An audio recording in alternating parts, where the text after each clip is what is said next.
Il faut immédiatement se débarrasser du sélectionneur des Comores, M. Stefano Cousine, puisque les Comores ont été éliminés de la CAN sans être capables de marquer le moindre but au bout de 3 rencontres, au bout de 3 matchs dans cette compétition continentale. Voilà ce que je dirais si j'étais un Comoro ingrat, complètement stupide, incapable de regarder la réalité en face.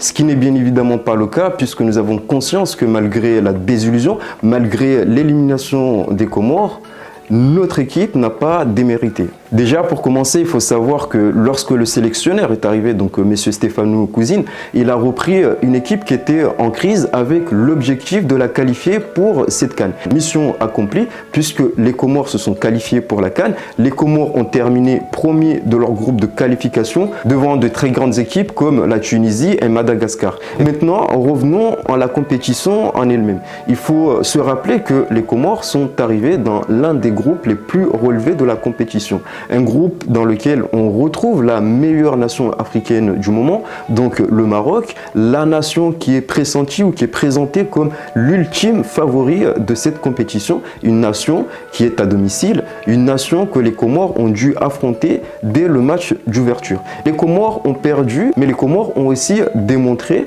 leur capacité d'organisation, leur capacité tactique et notamment au niveau défensif. Pour le second match, on a vu que l'aspect défensif des Comores a été consolidé puisqu'on a vu une défense qui a été imperméable. On a vu que l'association entre Ahmed Swalihi, Kenan Tabibou, Ismaël Boura et les autres a été très fructueuse. On a aussi vu que le milieu de terrain avec Zaidou Youssouf et Yassine Bourhan, c'est aussi quelque chose qui est encourageant. Les deux milieux de terrain étaient complémentaires. On est ressorti de ce match de la Zambie avec cette certitude, mais aussi une attaque incapable de concrétiser les occasions. On est ressorti du match face à la Zambie avec beaucoup de frustration, en oubliant qu'il s'agit d'une équipe qui est mieux placée, qui est mieux classée que les Comores au niveau du classement FIFA, une équipe qui a déjà remporté la CAN, donc une équipe mieux expérimentée que les Comores. Et si on revient sur le dernier match, donc le match face au Mali, la victoire, elle était impérative.